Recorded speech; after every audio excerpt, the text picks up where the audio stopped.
Welcome to Corner of the Galaxy, the show that talks 100% LA Galaxy soccer. We're glad you could join us. Now it's time to sit back and relax. Your hosts navigate through the twisting, turning, but never boring world of five-time MLS Cup champion LA Galaxy. Hello, everybody. Welcome to Corner of the Galaxy on cornerofthegalaxy.com. I'm your host, Josh Guesman, coming to you live from COG Studios on a Thursday, February 20th. The LA Galaxy preparing for their very last preseason game coming up on Saturday, just 9 days until they kick off the season, the 2020 season, away at Houston Dynamo. A bunch of stuff to talk to. Closed-door scrimmage against Colorado Rapids, another win for the LA Galaxy in that column, but I'll tell you right now, I wasn't that impressed. We'll discuss it. The other thing we want to talk about, obviously, new signings. There's a whole bunch of other stuff going on with the LA Galaxy, and, of course, live shows, some other stuff we want to get to very, very soon. But to help me do all of that, please welcome back to the show the Cannon herself, Miss Sophie Nicolaou. Sophie, how's it going? Galaxy Universe, how are you? How is everyone? Oh, I'm doing great. I think everybody's fired up. This seems like it's I think we're ready. Yeah, it's getting close. It's getting real close. So, and can I just say yes, that today, without any preparation, you guys, or any I've had a horrific day. I'm not going to lie to everybody. I will get into that. But Josh and I both were in red. Yes, we are. We are, and I know you're going to say it's because of Arsenal. Yeah, I know, and I'm going to say it wasn't, but... He's the Cannon, baby. You're not. He's wearing it by default. In fact, he's probably wearing it because he bought a Manchester United puzzle. It's Legos. They know about my Lego obsession. It's been well documented. Have you told everyone about your Manchester United... Stadium, Old Trafford, that I'm trying to build out of Legos that has 3,898 pieces and 25 bags of Legos. I'm on bag number 4, by the way. It's very slow going because I have... zero time to build it. So, as soon as it gets a little bit more, I have the south stand built, I think, right now. A little bit of the pitch. That's about it. As soon as it gets more, I'll start posting pictures. And eventually, it will live in this studio because I have to have a Lego soccer stadium. And if they decide to do a Lego Dignity Health Sports Park, I am all over it. Maybe we should commission that so we can actually look at that when we come in and record for Eric and I and Larry not on Twitter and Mr. Baxter. He's always on a phone, though, isn't he? He never is. drives from LA to come here in studio. He comes. He did it once. And to be fair, he does live almost in Northern California. So, I mean, he's almost in the valley. So, Pasadena. Yeah, he's in Valencia. So he's basically at Six Flags. That's a drive. Yeah. That's a drive. That's a drive in that light blue Manchester City car. Especially when people are like cutting in front of him and making sure that he doesn't get anything out of that, right? Yeah. No, yeah. I'm kind of mad at him, but he knows. That's all right. We'll figure it out. That's good. Arm wrestle? Yeah, okay, totally. that's good. Yeah, we have plenty of time. Well, I know that the two of you will be in the same location on Saturday because we do have live show coming up. That's right. I want to talk about it one more time, just so that way everybody knows. Now, let me preface this by saying, Sophie, it's supposed to rain on Saturday. Wow. If I was in London, I would say, wow, okay, fine, sure, why not? Yeah. But the one time that we're actually going to do the COG inaugural live broadcast. Yes, from the stadium. Something that we have been building for 12 seasons, really, if you think about it. Seriously, and it's going to rain. And so right now it is scheduled to have AM showers. Okay? AM showers. Light showers. So that's good. So I'm hoping that it blows AM through. When we start, though? Well, we're starting at 1. Technically, the meet and greet is 1. Our show starts at 1:45, right? Okay. This is inside the stadium. Let's tell you where it is. This is inside the stadium, located at the stage on the southeast corner. So if you've ever been on that southeast concourse, the area between the soccer stadium and the tennis stadium, right? And you keep headed towards that southeast corner. Yep, exactly. A little tennis. So you can keep heading in that direction. You'll see the stage on the backside of the giant food service, I think, bar that's there. So on the backside of that is the stage. It's called KINECTA PLAZA. Where the food trucks are. I don't know if the food trucks are all the way in that corner, but they may be. Yeah. But anyway, it's in that southeast corner. So a lot of people and the supporters come in on the north side of the stadium. We're on the south side of the stadium, on the opposite end, so southeast stadium. Nice. So that's where we're going to go. Now, we have cover over the stage, so we should be okay as long as it's not raining very hard. Is someone holding an umbrella up for us? Then who knows how it's going to go. So right now we're going to tell you rain or shine because it doesn't seem like it is, shooting sideways rain at us. That's at least not supposed to be the case. Okay. It's supposed to have stopped by the time we go, so we'll keep our fingers crossed that all of that is the case. And at 1 p.m., we'll have a COG meet and greet. Then we'll do the live show starting at 1:45. We have some special guests, hopefully, that will join us. Not gonna say who. I mean, we are at the stadium, so you think we could do something. You think I have enough pull to do something. So we're going to try to do that. Weather, of course, permitting and schedule permitting and everything else. So we're going to try to do that. All of the COG 2020 co-hosts are supposed to be there. So we're supposed to be being the operative word. Exactly. So we're going to take that. So we want you to get there is what I'm saying. So please, live show. I know that most of you are probably going to listen to this on Sunday and be like, oh, I missed it. No, you're going to be there. You know, we had about 150, 175 people at our last live show that we did down in Orange County, completely away from everything. Mm-hmm. I would expect that we could get double that amount of people at a stadium. Listen, the tailgate is everyone's going to swing by. That's what they said. I mean, seriously, like if they do it at the Ducks, you know, when those dodgy two guys on the TV talking this dodgy booth and stuff like that. We're now talking. This is the wheel. Right. This is what it's supposed. This is what it's supposed to be about. This is what we're striving. So we have that. I'll tell you, rain or shine. Right now, that's what we're doing. Now, people did say, Josh, beer is too expensive in the stadium for me to go in. So I have a solution. Am I bringing the beer? I have I don't know. Are you? You should. That's a good idea. In the back of my car. I have a solution. That solution is very simple, which is get there a little bit earlier, drink a little bit more before you come, and then just come in and see us. Yes. Remember, it's between the two games. There's a game that kicks off at 12, and then there's a game that kicks off at 3. At 1:45, right around there, we'll start, and we'll stop whenever the pregame festivities start for the LA Galaxy. Josh, I'm loving this. I'm loving what you're organizing. I'm loving what you're doing and what you're trying to bring to everyone who listens to the show. It's going to be epic. It's going to be great. Fingers crossed we can pull it off. Now, the other thing that we have to get to announcements before we get too far, and I know everybody's like, you're not even talking about the Galaxy. I can hear, I know, there's whining already. I appreciate it. I appreciate it. I understand your pain. The other thing is we have our 2020 Corner of the Galaxy t-shirt, which was released today on Thursday, February 20th. We now have 3 weeks.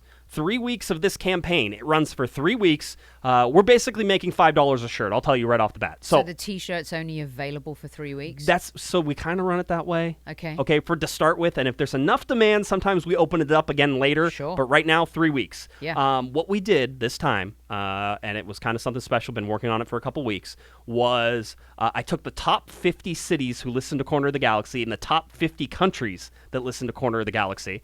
And by the way, there's a top 50 and there's way more than that. And there's a top 50 in countries and there's way more than that. Look at you. And so we put those on a shirt. So Los Angeles, Long Beach, Riverside, Irvine, Santa Ana, San Diego. By the way, I take full credit. Costa Mesa on there? Costa Mesa is, and I take full credit for that. You and I, we're there.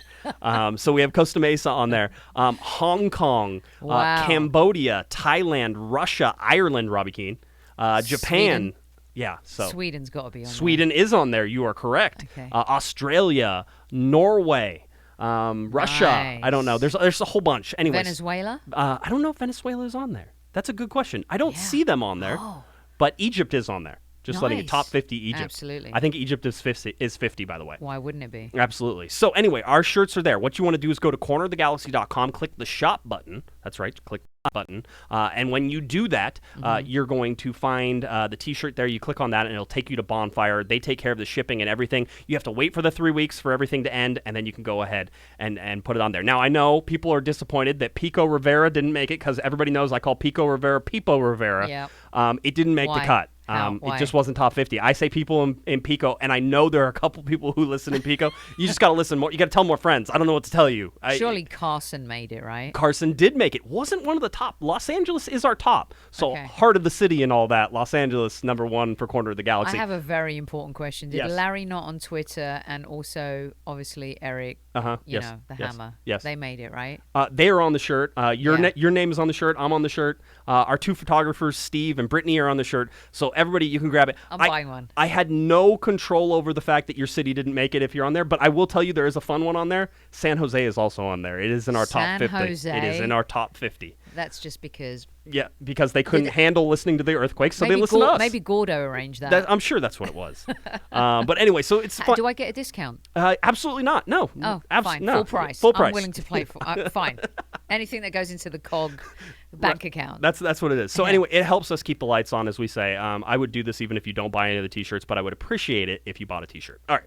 So having said all that, gotten through the ads, told you about the live show, told you about the shirt, I think we're good, and we can actually now talk about the LA Galaxy. Sophie, if everybody is okay with that. Are you okay with that? Bomb. Okay. Yes. Okay, good. Yes. Let's get to this. Preseason scrimmage started off with the LA Galaxy going against the Colorado Rapids. This game was on Wednesday. It's a rather significant scrimmage now whenever we tell you the injury that comes out of this. But let's talk about the starting lineup first because it was an interesting one, and it was one I didn't think we would see. I'd actually thought you would see, Sophie, a lot of people who weren't going to play this weekend and who didn't play the previous weekend, but instead what you got was a starting front line of Pavone, Chicharito, and Katai. So that's a starting lineup. Right. You have Corona, Leggett, and Kitchen. That's a pretty much starting lineup. Correct. You can argue about Kitchen and Sasha Kleshtin in and out there. You have Emil Cuello, who's playing left back. Remember, he came into the scrimmage last week. Last week whenever Danny Acosta came out and ended up playing some left back. So he was there. Nick Depew is in there. By the way, that's how you say his last name. I know it's spelled Dupuy. I bastardized it the last time I was here. That's fine. We all did. Everybody did. But it is Depew, Nick Depew, like Pepe Le Pew. Apparently that's how you say it, Nick Depew. But we told them how good he could be. Yes. From the horse's mouth from his Ventura County Fusion days. And again, I think he was perfectly serviceable in this scrimmage. Again, a very consistent effort from him over the times that we've seen him. So that's good. People Gonzalez and Julian Araujo playing on the right-hand side as Rolf Felcher continues to get his green card or has his green card and isn't back yet. I don't know. There's something. Whatever is happening with his green card. Why is he in Italy? Why is he in... He's somewhere in Europe. He was Italy. It was Italy. Right? Yeah, Naples, Italy. That's where he went. He used to live before he came I don't here? know if that... Somebody said that maybe he had family in Italy or he has a familial connection. He's Venezuelan, no? He's Venezuelan and Swiss. His mom is Venezuelan, I Right. believe. I got it wrong last time, and John Rojas corrected me. His mom is Venezuelan, and his dad is Swiss. He's Swiss, yeah. And so he has the dual nationals there, but he plays for the Venezuelan national team. But I think he might also have a connection into Italy. I always thought Ramon Alessandrini also had a connection in Italy with a last name like Alessandrini, and him being French and sort of in Marseille and close. So Felcher's like Jason Bourne. He probably has 10 passports. you know what? That's what it is. Felcher's a spy. I didn't realize that. He's a total spy. I love that. But anyway, Rolf Felcher not in this starting lineup. I'll tell you, I'll just give you some highlights that I saw that sort of stood out to me. I got to watch this afterwards. I already knew the result, and when I watch games that I already know the result in, it's boring for me, and it doesn't matter who Did it you is. fast forward? I didn't fast forward. I watched the entire scrimmage, but I wanted to fall asleep a couple times, and I blame the LA Galaxy for that mostly because I will say that as a whole, in the first half, they played rather uninspired soccer. And for a starting 11 that is pretty close to what a starting 11 should be for the LA Galaxy, minus Jonathan Dos Santos, minus Emiliano Insua, minus Rolf Felcher on the right, if you're going to say Araujo and them, minus those guys, you understand that, but this is still a lineup that could be rolled out for the start against Houston. I could see this exact team playing. So having said that, I was disappointed with their play, especially when you realize Colorado wasn't exactly starting their top 11 on the other side. So there was a mix and sort of a match in there. And they of haven't theirs. been great, have they? Let's be honest. No, but they did beat the LA Galaxy twice last year. And Do so you remember that? That was a horrible game at Dignity. Yeah, that was awful. It was not That fun. was not a pleasant game. Yeah. So what you saw from here, I thought was, and I liked the high press. The high pressed for probably the first 10 or 15 minutes, and it caused a lot of turnovers with Colorado. I didn't love the movement off the ball. The guys look tired, and they're probably tired. That's probably an accurate description of what's going on. A lot of these guys played on Saturday. Now they're playing on Wednesday again, and we know they're going to play on Saturday again. So they're starting to get a lot of minutes, and you have to expect that they're really just sort of ramping them up to get all these minutes and put them together to try to build this chemistry. And then on Saturday, they're going to play their 90-minute game, which is their full to sort of do, and then it's rest for almost the entire next week before they head to Houston and play that game. So I didn't love the way that they played. But what matters is the Houston game, right? It does. That's the most important thing, right? We've said it so many times, Sophie, which is the preseason doesn't matter until it matters, and you never know when it matters until much later. Yeah, it doesn't matter until there's a preseason type performance in the regular season. And then you're like, wait a minute, I've seen that before. And JDS missing is a big deal. It's still a problem. Team. And Guillermo was talking and says that he's still not sure that he's going to be ready for Houston. And, Kevin was sort of on that early, said, I don't know that he's going to make it. And they shouldn't rush him. They should just let him be. It's the first game of the season. I mean, it's an away game. It's an away game. Like, let him be. Like, let him recover. Bring him in when you need to. Don't set this up where he's going to get niggly injuries as we go in this early part of the season, Josh. Yep. So, yeah, I mean, I think what matters is what they do once the season starts. All of this is just fodder. It is. I mean, it matters. Of course it matters. But seriously, it's like you can't put stock in all of this. Well, it matters to this show because I need something to talk about. That's what I always say. Sure, it's like, fine. It's like I correct myself. No, In fact, let me just use my new cough button. Yeah, there you go. Perfect. Wonderful. Can't hear you at all. No, I mean, and, we try to take things from this. What did you take? I like Cuello. I like Cuello at left back. He's way more offensive than you need a left back to be, which you would expect from a guy who plays central midfield, but he has a very good left foot, so the crosses are excellent. He's quick, so he can keep up. It's just he has to learn the defensive side of things, and you don't necessarily want to be teaching that in an MLS game, but he's not horrible. Do you think there's more versatility in this team this season with, like, in that situation, and also with our new guy in defense, whose name I will say Depew, yes. The versatility factor. Do you think there's more of that this season? Yeah, it's deeper. I mean, it's deeper because you see guys who can play multiple positions. I don't know that it's not deeper in terms of experience, though, right? It's like you're real shallow on experience, but you have some bodies. Kai Koreniuk is going to be the next guy I think the Galaxy are going to sign to the senior team, and we'll talk about the addition that they made today with another homegrown player. But for me, I feel like Koreniuk is going to be that next, and he has had a very good preseason out on the left wing, so you're getting depth at the left wing now from him. And again, he doesn't have the MLS minutes. He has 0 MLS minutes. Right. But he seems to be able to play MLS soccer, and that's what you're trying to see right now is who can play MLS soccer. I think that's been the big question about Efrain Alvarez, and we're talking about him. He got injured in this game. Is that a worry? Like, is that a serious injury? It's a serious injury. It seems to be serious anyway. From what we know, and we don't have an update past that, Larry actually talked to him today, and he said to Larry that he was getting an MRI later today. So it's Thursday night. I've asked for an update. We don't have the results from the MRI yet, so that's going to have to miss this show unless I get a text message. But was he also going to be like a sub again? Like he would start some games maybe, and he was going to be a sub. I'll be. This is tough.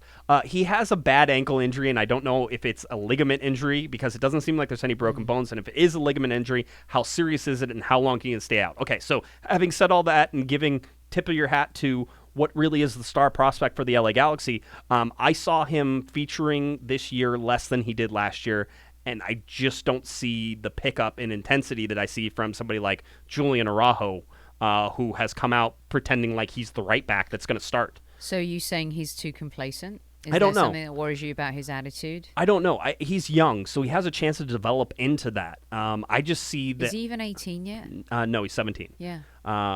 And I see him being able to get that back. But right now, when you look at it and you look at the depth chart and you look at all the things, he's way down my depth chart. It's a loss because you wanted to see if he could take the next step and move forward.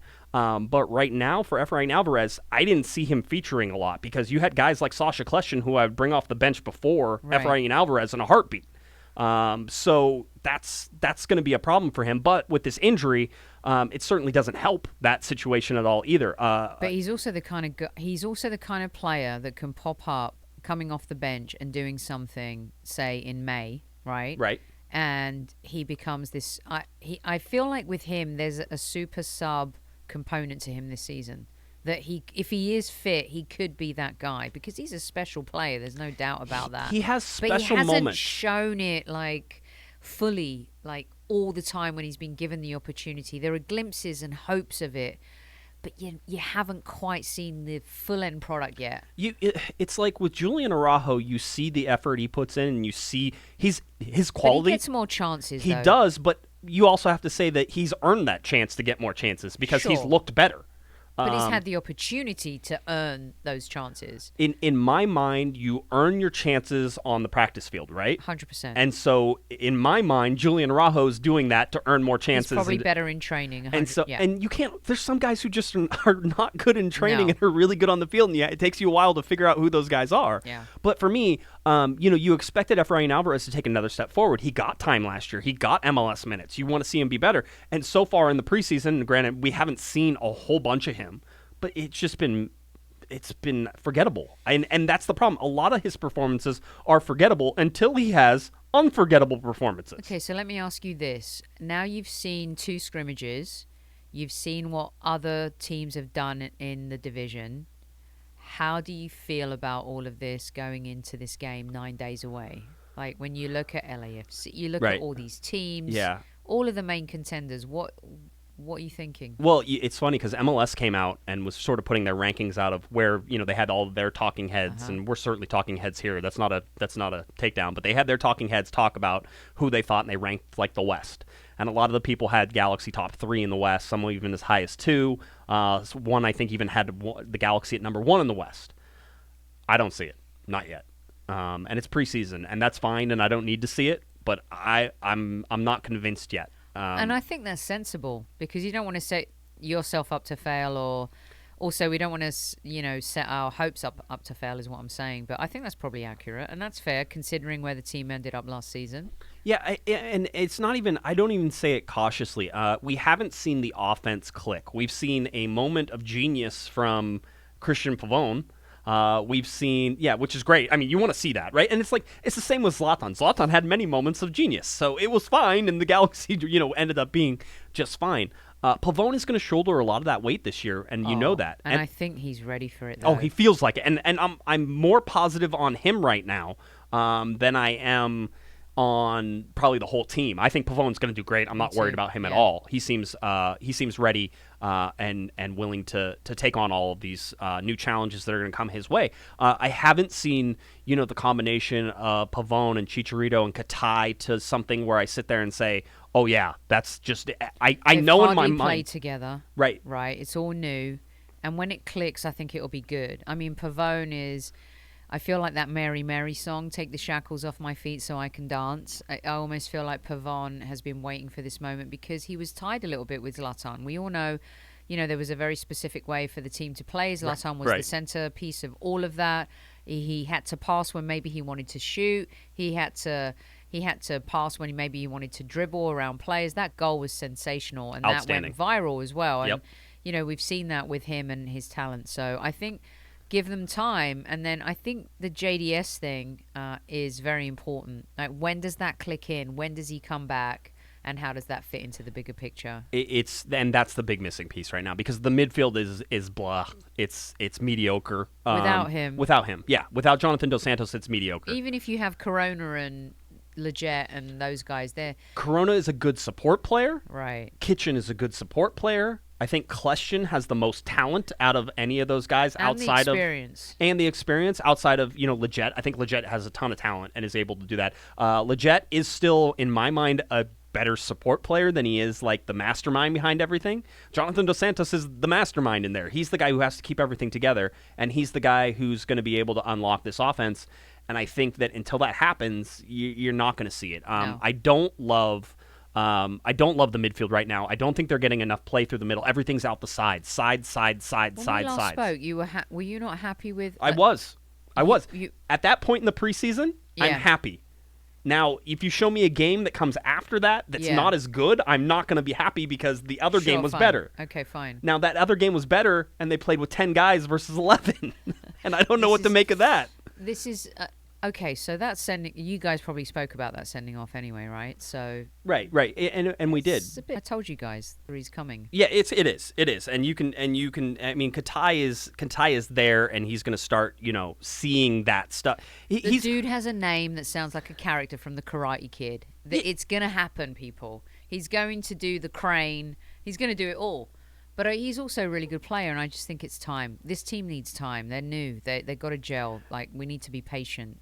That's fine, and I agree 100%. I'm 100% on board that. Yeah. They have 9 days. I mean, until the game kicks off. And you can say, well, then, they're just not going to be that ready for Houston, and it's not going to happen against Houston. But that's one game out of 34 that you're going to chalk up to not winning. And I'm going to tell you, this team's going to get stronger as the season goes. Yes, absolutely. I agree with that. Listen, I think that there's something. I still feel like there's going to be something that we see in terms of addition to the roster in the summer. I don't feel like this is a complete roster. I know for kind of addition. Well, I think that you're going to. There's no DP role. No, there's no DP. No, I think you're going to see like a backup striker, a secondary striker come in.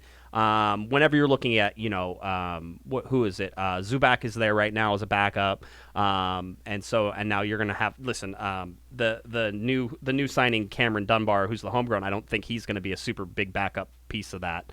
Gordon Wild, who Guillermo says that they're going to sign, who was a trialist, so he's going to be added. I mean, are you going to live with him? He put in a nice service. He had a decent game. It was the best game I've seen from him so far, so that's good. But it's just an incomplete roster. They still need the center back that they're going after, so they still need that piece to fall into place. So they can't get my tip, Jan Vertonghen. That's not going to happen because he's not going to come on a.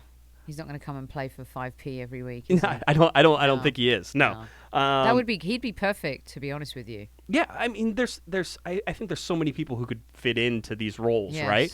I think what Dennis is trying to do with Alan Franco, and we'll talk about where that's at here in a little bit. I think what Dennis is trying to do with Alan Franco is great because you're basically getting a $6 or $7 million center back for half of that, which is kind of cool. Whenever you see how they work that plan, if that ends up happening. So again, I thought that the goal was fine. I mean, there was one good combo in the 33rd minute where I'm like, oh, there's the offense. That was it. So it was like, yes, okay, I saw it. And it was just tight spaces at near the top of the box, ended in a shot, probably should have been a goal. It was just all this to be like, okay, that gives you a little bit of breath and something to see. I thought Leggett had a little bit better of a game, and I've been wanting to see him more. Leggett actually thinks he's better than he is himself. Is that because his Instagram is so woke? No, because that dude is like the most down to earth. Like he doesn't even. I'm sure he's confused. His Instagram does not make him look down to earth. I know, but which is funny because he is. You talk to him, and of course. He's a super cool guy. I'm sure he sits there with Becky G, and that already makes him like not a regular guy, right? Yeah. But I'm sure he sits there with Becky G, and they sit there, and both of them go, why are we famous? Well, it doesn't make sense. We're just doing what we love. That's it. But they must, they look in the mirror and they say, well, we're so hot. That's probably why we're so That's famous. Probably why we're so famous. It probably is. I mean, if I look as good as those two, I would stare in the mirror a lot as well. So anyways, I mean, that's what I got from it. I mean, the starters went roughly 60 minutes. Katai came out early in this game in the 37th minute. Guillermo said it wasn't an injury, so we'll trust him on that and say, okay, we expect to see Katai then on Saturday. So do we need to read more into that? Now, if this was a regular game, that wouldn't happen. No, it wouldn't happen. So why did he do it? I think these guys are tired. Again, I mean, I think that all comes down to it. And I think he saw that he was tired and he was struggling, and he was like, let's not hurt him. Let's not do anything. Let's just get him out and let him rest. Poor babies are so tired. They've been working. They work way harder than I do. That's for sure. Maybe physically. Yes, it's a physical thing. It's not a mental tired. It's a physical tired. 37 minutes and you're tired. Red flag. I do not like this at all. After going 33 minutes in the first game until he got sent off. I mean, come on. What is that? It's interesting. That's a response from the coach. I don't know. He was tired. I don't know what else to sort of sit there and put it on though. I don't know. Maybe what he else was rubbish and he got subbed. Nah. Be honest. No, I don't think that was. No, I don't think it was. I mean, I just don't think it's a scrimmage, so you can't say that you're going to do that performance-wise. You want people to play into stuff. You don't take them out because of that. Yeah, but new signing, to me, that seems debilitating. I wouldn't appreciate that. I'm a new player. I'm on. Unless he was definitely carrying something we don't know. Yeah. Well, they also talked about, and this was sort of from Joe and Kobe. They talked about the fact that there's been this bug that's been going around. We knew Perry Kitchen had the flu before, so maybe Katai had something and they pulled him out, that type of thing. But that's not what we. That's not. I think Becky G needs to stop making them cookies. That's what it is. That's what it is. That's what it is. But anyway, so that's what we got from the scrimmage. It wasn't a ton. Again, I wasn't excited about it. I thought Koreniak had another good game. I thought Gordon Wild had a good game, but those are talking about subs coming in. And then, of course, the injury news for Efrain Alvarez, which is another injury and could be possibly another ligament injury for the LA Galaxy. This one coming on contact, and you can't blame on Valdecanto. Somebody rolled on his ankle. That's just not a good thing. All right, let's see. We already talked about Felcher and getting the green card and why this really means that he has a whole ton of value now to the LA Galaxy getting this green card in terms of he's now on an average salary, so $242,000 a year, and he doesn't take up an international slot. So the LA Galaxy have 7 of 8 international slots taken with Felcher officially soon, hopefully getting that green card. That means that they can go get another international player, maybe Alan Franco, to come in, and now they have 8 of 8 international slots, and they're done. So they can also go out and buy other slots, that type of thing. One of the things I wanted to talk about, though, was the new signing for the LA Galaxy. Cameron Dunbar to the LA Galaxy, a senior team signing, 17 years old. He is a homegrown signing. Homegrown signing. It's legit. This is the first ever LA Galaxy senior roster player to have been born in Carson, California. Boom. So you're talking about homegrown? No, real homegrown. He's Harry Kane. He's he's one of their own. He's Cameron Dunbar, but yes, you are right. Yes, Harry Kane. 17 years old, born in Carson, California. He played with the U18 and 19s and the U16s and 17s in the Galaxy Academy. He also played a little bit for Albion SC during his time in the youth development system. In total, tallied 70 goals throughout his various levels of youth U.S. Soccer Development Academy system since 2015. And he's now one of 9 players to be signed through the Galaxy's developmental system. Dunbar, Efrain Alvarez, Julian Araujo, Nick DePew, Eric Lopez, Daniel Steres, Didi Traore, Justin Vom Steeg, and Ethan Zubak all came through the LA Galaxy Academy system. Amazing. So, what are the expectations for this kid? Nothing right now. I mean, he has a high ceiling. He's a forward. You're expecting him to score goals. I'll tell you this, though. If you're a forward and you play for the LA Galaxy and you're in the academy system and you're now on the senior team, you're probably not going to get any playing time because the LA Galaxy goes out and buys really expensive forwards from internationals. So you might get some cleanup minutes, but that's what you're going to get. And God forbid, if there's an injury, then now all of a sudden now it's on. But I mean, that's why you're talking about guys like Zubak who have a little more experience. I mean, again, Dunbar is 17. He'll probably get some first team minutes this year. I would imagine that. Actually, he probably spends most of the time on LA Galaxy, too. Yeah, I don't know anything about him, to be honest. I really don't. I need to do some homework on him. 5'6" as a forward, 130 pounds. 5'6"? 5'6", so just slightly taller than you. Shorter than Messi. Or is he? I don't know. How tall is Messi? Well, he's definitely taller than me. That's for sure. He's not as taller than Larry, not on Twitter. No, he's not taller than me. And he's not taller than you. No, I tower. 5'6" for a forward. Hey, soccer's all about the small things. Is he a 4'9" or something? Yeah. I have no idea. I mean... this is just, again, it's a way to bring him up. The homegrown player means that you don't have any salary cap restrictions on him, so you can pay him, a decent enough salary. There's no hit to the salary cap, and as we've mentioned before, of the 30 roster spots, you're allowed to have 2. The 29th and 30th spot have to be filled by homegrown players. The LA Galaxy already have a bunch of homegrown players that will fill those roster slots whenever you're looking at it, and I can actually put the roster up on YouTube if everybody wants to see it. But as you see, there's now, let's see, 1, 2, 3, 4 homegrown players. Zubak, Alvarez, Efrain Alvarez, Eric Lopez, and Cameron Dunbar on there as your homegrown players. So again, no salary restrictions on them at all. So they're able to do whatever they want to do. He's probably going to grow as well. Another 4, 5. You would hope 4 inches, and you would expect him to put on a whole bunch of weight, muscle. Yeah. Yeah. I mean, again, he's young. Yeah. And that's fine. And I don't think you expect much from him. But it's good. I think it's good to see the signings. I always like homegrown signings. Yeah, I just always question whether or not they're ever going to get playing time in an LA Galaxy system where we know the Galaxy spend lots and lots of money on talented attackers. All right. Let's go now to the LA Galaxy and their participation in everybody's favorite tournament, the 2020 Leagues Cup in July. Yeah, I know. Man. I got you all excited, and then it was just... Yeah. So, yeah. What is this tournament about? Well, I mean... What is it trying to do? Help me understand the equivalent in Europe, for example. The Leagues Cup. The Leagues Cup is something international. We've done that with the Leagues Cup. Yeah, it's a competition between MLS and Liga MX, and so they're trying to build. What it's really trying to do is trying to take people who watch Mexican soccer and make them watch MLS. But we have the Champions League.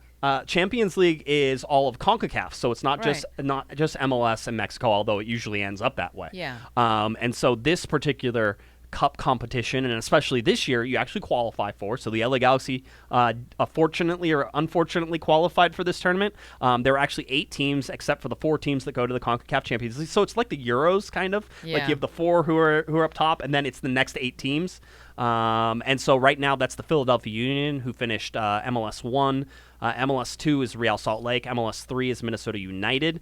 MLS 4 is the LA Galaxy. MLS 5, Toronto FC. MLS 6, DC United. MLS 7 is Portland Timbers. And MLS 8 is the New York Red Bulls. So these are all Leagues Cup players now, and there's 8 teams from each league, which is way up from last year, which I think it was 4 teams from each league. Exactly. But I'm not being funny, but last year it was actually fun. Those games were fun a little bit because you saw some of the younger players come through, a little bit of the youth. Remember, they rested a lot of players in that first game. I can't even remember who they were playing, but there were some good results in that, and I think it's good for. But when you get to that point in the season, is that really this is a moneymaker? No. How much money they getting? Oh, yeah, it's a moneymaker. I mean, that's the whole idea, is to try to draw the North American audience to these games. They don't care. This is not the way to draw North American audiences to the games. It really isn't. It is and it isn't, and this is... Why? Because it's a because it's a Hispanic audience? Let me understand. I mean, so the idea here is that you're taking the 2 biggest leagues in North America and you're pitting them against each other. I mean, that's the idea. But they do that in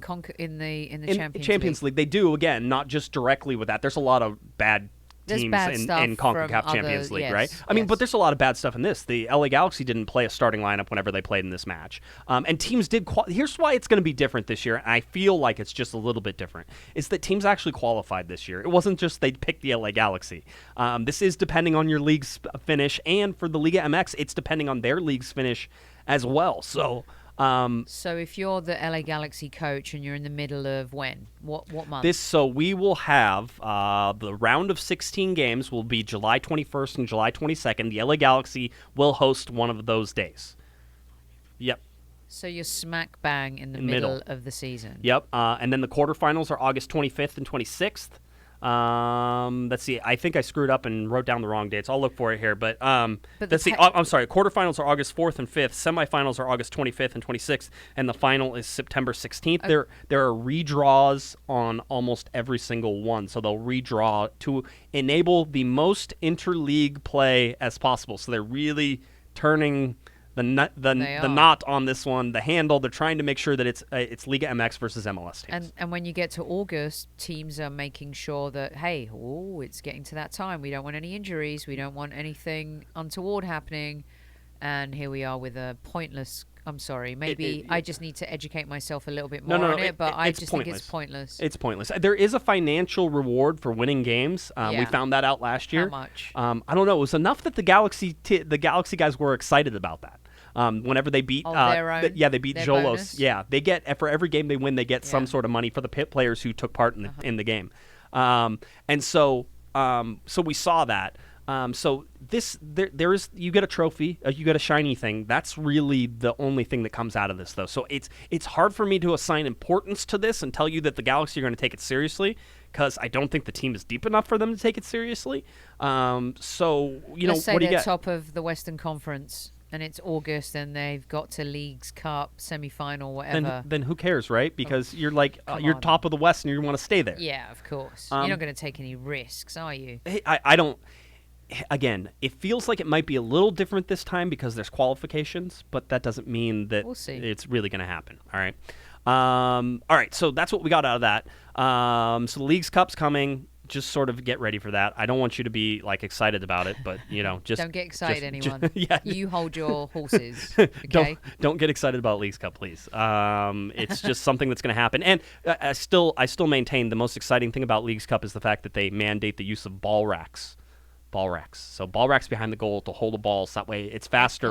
You're like in a bowling alley? Yes, exactly. They almost look exactly like that, except that some of them are little stands. It's just one ball that you put, and it's just one. That's so cool. And they're trying to increase the speed of play so that way they could get the ball back. And I have no idea. It was a ball rack thing. I got stuck on that last year. Klopp territory. Throwing coach? Yes. Everybody makes fun of the throwing coach.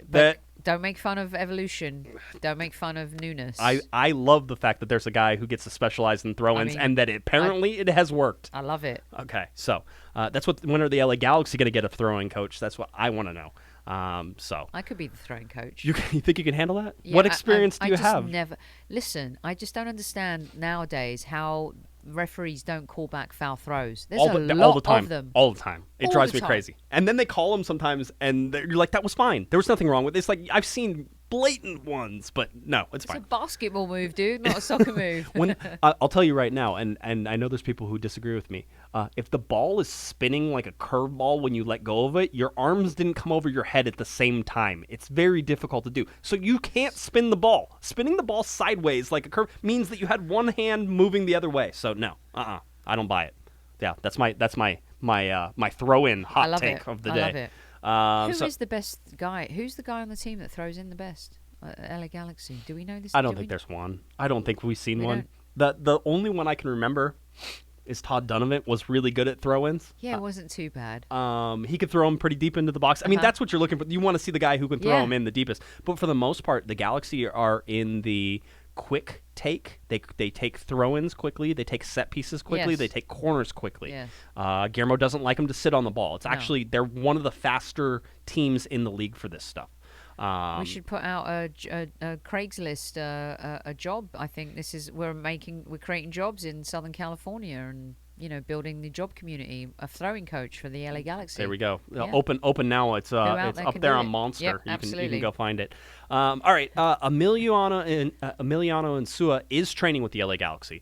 So Insua is training right now. Guillermo's expecting him to play on Saturday. So we should see our first sign of the Argentine there playing at left back, and he's going to need to be that left back starter if the LA Galaxy are going to have this improved defense that we expect them to have this year.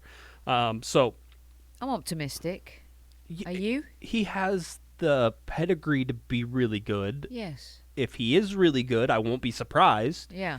But I can't say that I've watched him enough to say that, oh, yeah, he's definitely going to be a world. I don't know anymore. I mean, nobody wanted Ashley Cole when he came, and look what he did. So Ashley Cole is one of the best left backs in Major League Soccer. No, with Depew, the same. Depew.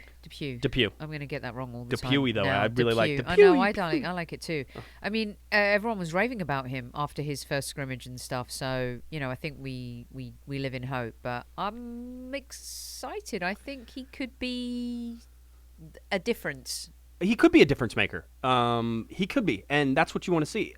If not, then it's going to be Nicolaou right now. With Danny Acosta out, Traore, I think, injured, there are no more left backs. So that's going to be it. If Insua can't go, it'll be Cuello. Polish your boots. Which I don't hate, again, by the way. I was always right back. I have no left foot. I'd kick myself if I tried to kick left-footed. It would be bad.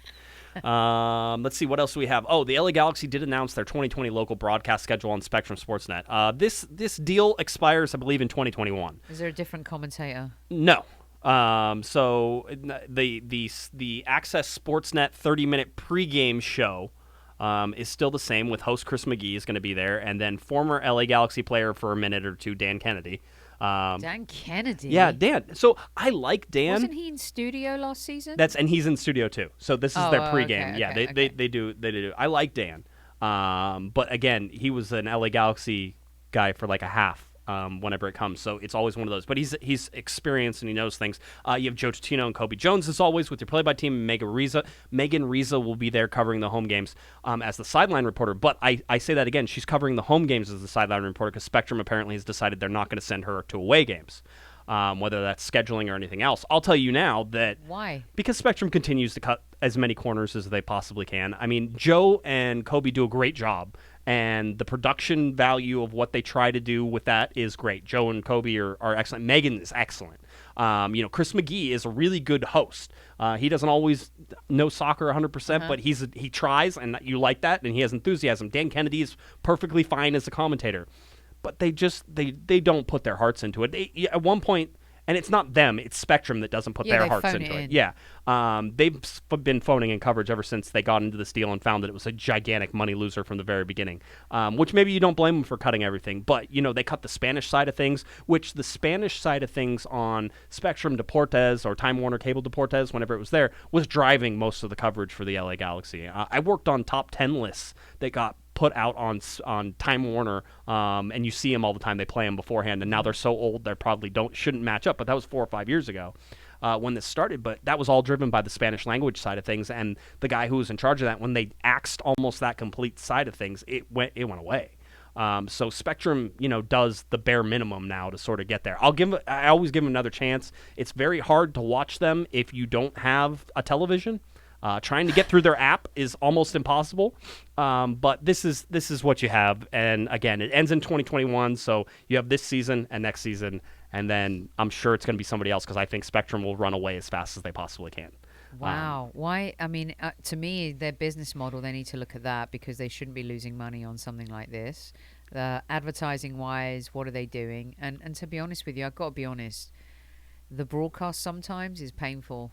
And again, I think that's a production. It's the production side of things. It's not the people. No, the people are great. They need to be inspired and driven by producers, directors, and all these kinds of different things. But it would be great if they could reinvent the wheel a little bit and bring that experience to the viewer who's not at the game in a more exciting, enlightening, and engaging way. And I feel like they're missing the boat on that. They are missing the boat. Remember, there used to be Backstage Galaxy, which was like sort of the behind the scenes of the LA Galaxy, and it was excellent, and it was something to watch.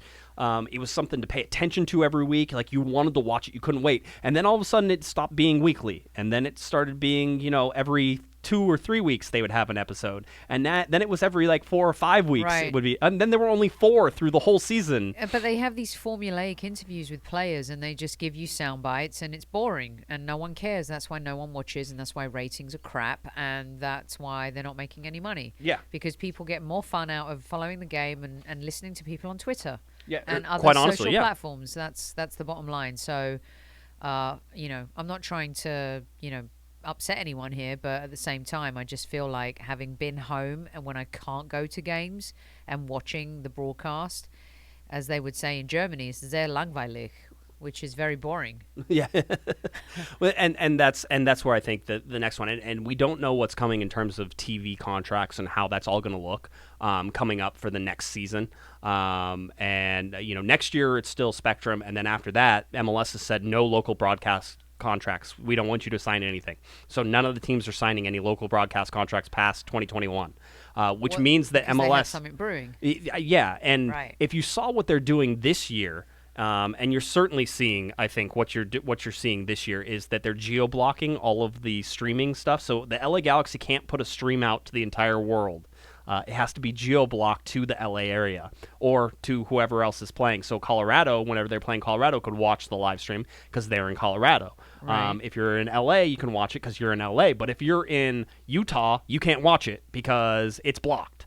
And if you're in Atlanta, so I tried watching blackout. I tried watching an Atlanta stream earlier because I'm like, oh, Atlanta United's playing. I want to see how they're playing, and I got blocked because I wasn't in that thing. Why are they preventing people from watching? MLS is doing that. I have to imagine that they have something in mind in terms of carving the United States up into the local broadcast area, and they're using those streams as sort of a test bed of that. And that sucks because I think everybody is thinking that if you can do if you can do a contract that MLS has everything, that you could sell it to like ESPN Plus, and then you would just go to ESPN Plus and be able to watch any game at any time. It didn't matter. Like you would go on there and you'd be like, oh, the Galaxy are playing, in Houston. Great, I can watch that game. Or you can watch, Minnesota versus Seattle. Oh, I can watch that game. Right. And it's all right there for you. Yeah. And you can put your TV into 4 different screens, watch 4 games at the same time. I do that whenever. Yeah. But you can't do it with the Galaxy game if it's local. And you can't do it if it's being broadcast on Spectrum, and you can't do it if it's being broadcast on national TV. Like it's all of these things. Like you can't watch Galaxy games on ESPN Plus. I watch it for the other teams, but you can't watch the Galaxy. Right. Why can't you just get everything in one spot? Yeah. And I think that the hopes of that are probably dwindling more and more as we go, seeing how they're geo-blocking a lot of this stuff. So. It doesn't make sense. Like you just have to give access to the game. The league is making a ton of money doing various things, and you have to make the game accessible to the audience. And they have, I think they signed more international rights deals again. So that's huge. Like the international rights have been skyrocketing as it goes through. So that continues as well. So we're seeing that from the different teams and from the league and how they're doing it. But again, I think it's a step backwards if you go and suddenly try to restrict some of these things. So anyway, that's Always. And in today's world where people can access information and games whenever they want, however they want, just make it accessible. Ask people to pay. Like BR Live, I like it. You know why? Arsenal playing Olympiacos today. They're in Greece. I couldn't even watch the game. But if I want to choose to watch the game, I could just pay for that game. I pay $2.99 and I watch that game. I don't have to subscribe. I don't have to do anything. I've logged in and I've created an email address and all that type of stuff, but I can watch the game and it's $2.99. Do that. Right. There's so many things, right, to make it accessible to people. You can, and so that's I'm less restriction, and I'm fine paying a monthly sort of thing for that. That's fine. I already pay for ESPN Plus, and that's fine. And I pay for Disney Plus, and I get Hulu with the package that I have. I got all the pluses. I haven't got sucked into Disney Plus yet. Oh man, you got to, because it's awesome. You got High School Musical, the musical, the series. I mean, if that isn't a reason right there to get in there, everybody just. I might be a little bit bitter because I used to work for 20th Century Fox. Oh, okay, so that's what it is. It's just a rivalry thing. Yes. Okay, I understand. That makes sense. Yes. So anyway, so that's what happens with the LA Galaxy and their broadcast schedule this year. Anything that's not, the good news is there's a bunch of nationally televised games, and I think as long as they're not on, I won't say that Fox, as long as they're not on Fox, their production. I love Alexi. I don't think he's not the problem. Their production quality on Fox is like. Sometimes it's like shooting through a webcam on AOL in 1999. ESPN does an excellent job. Yeah. Absolute excellent job. Top tier. And they have the goalpost cams which got a goal for the LA Galaxy that wouldn't have got counted otherwise.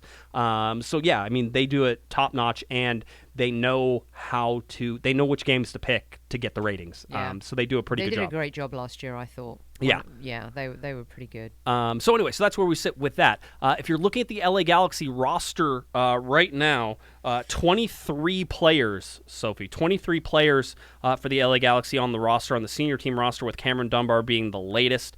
That now puts the LA Galaxy just 7 players away from the max of 30. I'm still, in my mind, okay, well, we know that Gordon Wild is going to be signed. GBS said so. So Guillermo says Gordon Wild. So that's going to be 24. We know Kai Koreniuk.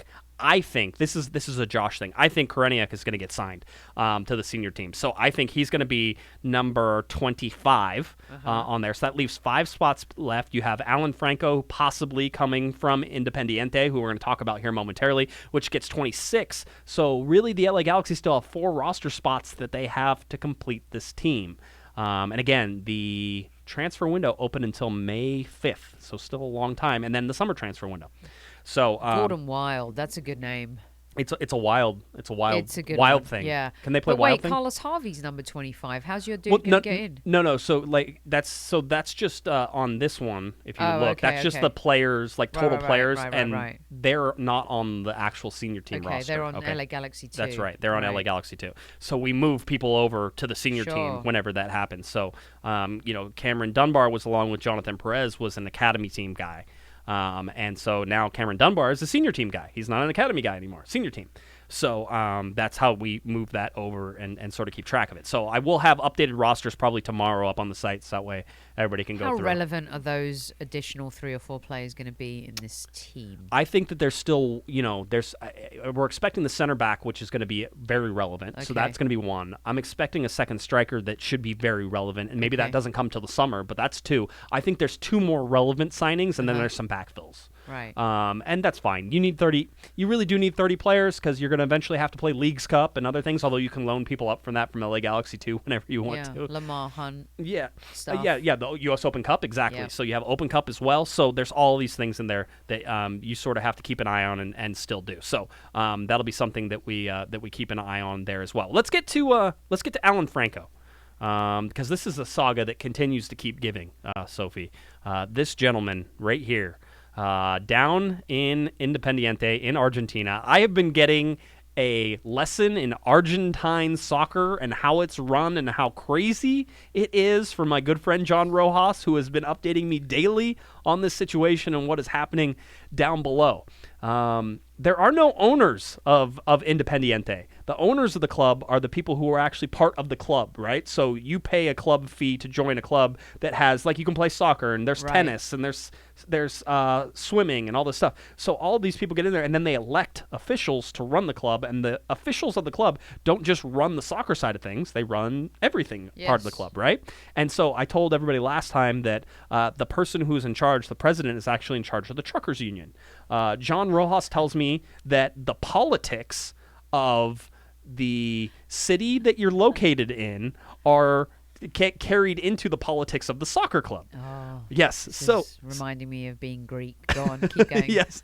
So all of this is intertwined, and you have to understand that there was a board meeting that was called a couple days ago, and that board meeting was called by 6 members of the board who have been basically pushed aside by the president and the vice president. Now, the president is who I said, the truckers union guy, and then the vice president is his brother, and they basically pressed everybody else to the side. Sounds like a whole Jimmy Hoffa thing going on right here. Larry said it's a Jose Hoffa thing. Jose. And I said, Larry, you can't say that, but it was still kind of funny. So with the truckers union and you know, the garbage union and all that sort of thing. So as you're looking at that, there's a whole bunch of politics that play into this, a huge amount of politics that play into this.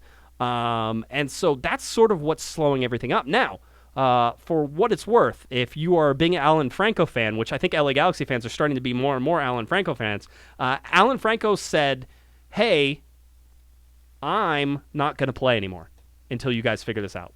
I'm just going to not play. For his current club. Yeah, he goes, I want to go to LA. You guys agreed that I could go to LA, that you wouldn't get in the way, and then you tried to pull the deal back. He's like, no, I'm not playing. And so they have 3 games coming up in the next 2 weeks. And so right now I'm being told he's not going to play in this next game because he was off training to the side today. Training to the side with a knock or something they picked. It's not. He's on strike. He's saying I'm not playing. Right.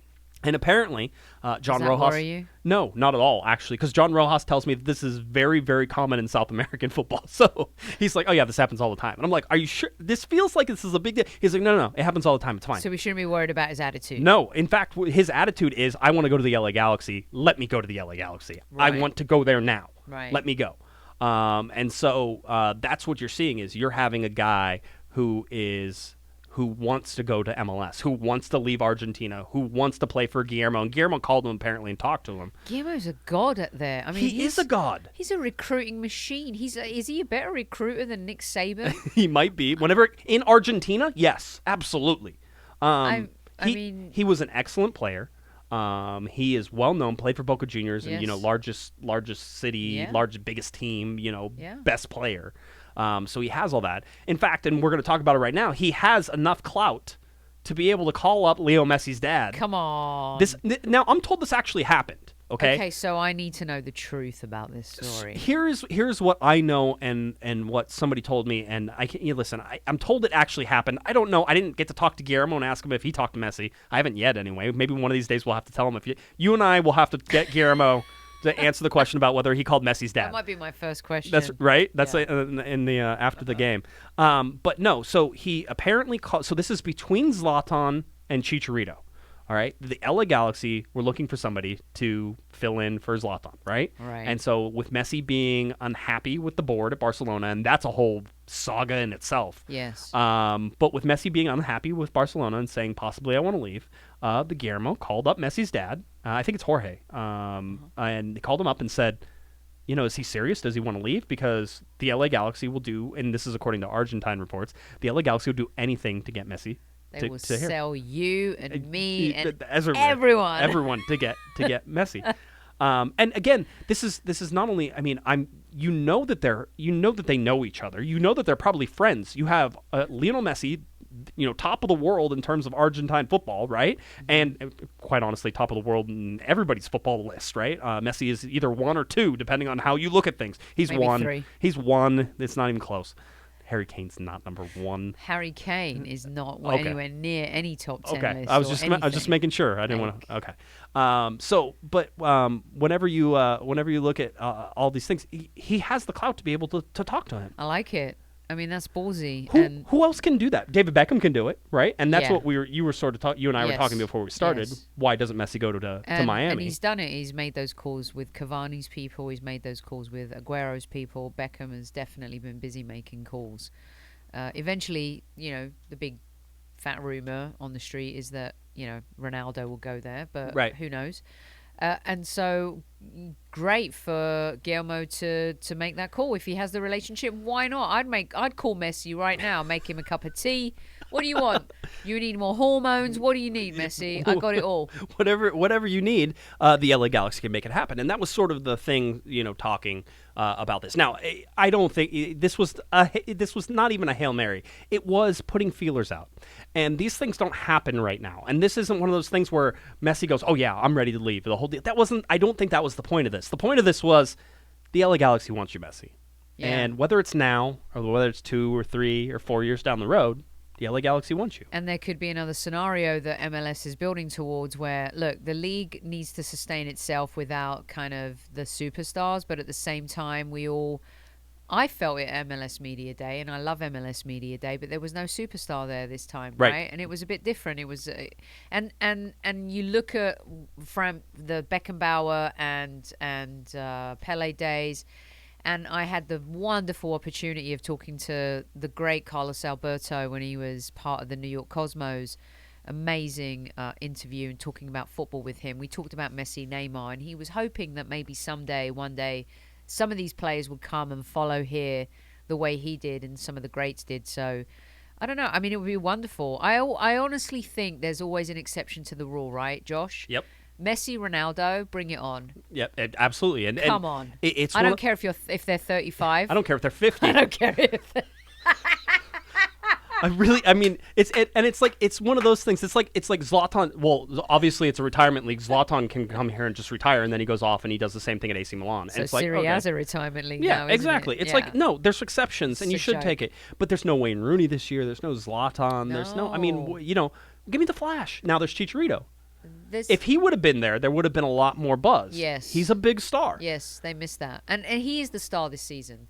He morphs. I mean, I'm not being disrespectful here, but his stardom, and if you saw that at the event a couple of weeks ago where LA Galaxy had to bring out barricades because there were so many more people that showed up. I mean, he makes Carlos Vela look like a like a little brother, like there's Brad Pitt, uh-huh. and then there's like not Pee Wee Herman, but you know what I'm saying. Yeah, right? no, I do know what you're saying. I like Vela. He's a good guy. I didn't mean that. Like, he's not Pee Wee Herman. No, he's not Pee Wee Herman. No, but I know what you mean. It just the different levels in popularity. Yeah. They're he's the dude from Rocket Man. It's one of those things that we said that Chicharito is going to be hounded and he's going to be followed even in Los Angeles. Yes. Carlos Vela doesn't have that. No. And so Chicharito cannot go and get a burrito. No, not right now. Can't. People know him. Yeah. People know him in LA. He can't. Yeah. No, and I think he's okay with that. And I'm not being funny, but you don't get. I know that he's a star. Like, he's like Kobe Bryant's first game. He's the one sitting there next to. I mean, he is a superstar, and he is definitely that void that LA Galaxy needed to fill for this market, not the international market. For my business and talking to TalkSport, it's not as exciting, right, as if they had signed Cavani, right, or Zlatan stayed, or David Beckham Jr. or David Beckham Jr. Yes, But he's still. I think it's going to be a really interesting narrative with him. I really do. I think he's going to smash it. He has that ability. I'm waiting to see it. I'm waiting to see that He's flash. not ready. He's not ready. No, he's not ready. He's just not. And don't panic. He's not going to be ready. But he needs to be ready. It's coming. It's happening. In a few weeks, he'll be ready. He's not going to be ready right now. Okay. It's soon. He's coming off some bad experiences in Europe. Right. Confidence lacking. But he's come here with a huge amount of expectation. It's like the second coming, right, Josh? It is. I mean, that's exactly. I mean, there's a ton of pressure on him. He'll get it. I agree with you. He'll get it. The whole front three needs to do better, and that's what you're going to look at. Again, the LA Galaxy coming up will have their final preseason game. We've told you about it many times, mostly because we have our live show. But February 22nd, this Saturday, a 12 p.m. kickoff for the first game, Toronto versus the Colorado Rapids. A 3 p.m. kickoff for the LA Galaxy versus Chicago Fire. Last preseason game before they will then take off and head to Houston. Our live show kicks off, again, 1 p.m. for the meet and greet, 1:45 p.m. for the live show, and we'll finish right around 2:45, so that way you have time to get to your seats and watch the LA Galaxy versus Chicago Fire. So hopefully we'll see everybody out there. Sophie, is there anything else you want to touch on before we get out of here? Are you excited about seeing the Chicago Fire's new logo? I'm not. I like it. I don't know why people. It's perfectly adequate and fine. It's not something to get upset The about. whole thing was such a what? I mean, It was a lot. It was a lot, It right? was a lot. It For was a logo change. It Come was. on. It was. I mean, hey, listen. The worst job in the world, I think, right now is anybody who designs kits for soccer teams because everybody hates them almost immediately. We rated them last Yeah, time, we didn't did. we? And then the person who has to redo a logo for a soccer I team. do like Inter Miami's kit though. The Yeah, pink. I know. Hint of pink. Just a hint. I want more pink. If you're gonna go pink, go pink. They'll be pink. Okay. Trust me, they're going to come out with some hot pink shirt. All right. And you will wear it next time, and I will wear it. But today we're all in red, people. It's red. It's okay? red. It's a red day. That's It's a how it red works. day. All right. If you're looking for Sophie, why don't you tell people where they can find you, Soph? You can find me at Soccer Diva and at Highbury Squad if you like a little Premier League and Arsenal. And if I wasn't as upbeat today, sometimes life happens and it's all good, but we're here, and thank you very much for having me once again, Josh. I adore you and this show. Come say hello to us on Saturday. It'll be a good time. Thanks, Sophie. We appreciate you having it. Glad we could talk with you a little bit tonight, so that was fun. All right, if you're looking for me on Twitter, it's at JGuesman, JGUESMAN, and of course at Galaxy Podcast. Head on over to cornerofthegalaxy.com, get that shirt. That's something you need to do. Go order your shirt, $20, get you that shirt. We get $5. People who make the shirt get $15. I need to be the people who make the shirt. That's a good idea. Put a note in that one. All right, head on over to cornerofthegalaxy.com for all of our news, our articles, our videos. All that fun stuff is there. We'll have more stuff following the preseason scrimmage coming up on Saturday. All right, for Miss Sophie Nicolaou, I'm Josh Guesman, and you've been listening to Corner of the Galaxy on cornerofthegalaxy.com. See you on Saturday, everybody. You've been listening to the Corner of the Galaxy podcast on cornerofthegalaxy.com. You can follow the show on Twitter and Instagram at Galaxy Podcast, and be sure to check out and subscribe to iTunes, Stitcher, and Facebook by searching for Corner of the Galaxy. Fans, we thank you for listening, and we ask that you be kind and courteous to your neighbors as you leave the podcast. We thank you for joining us and look forward to seeing you again. Until then, I'm Michael Araujo, and on behalf of the entire Corner of the Galaxy crew,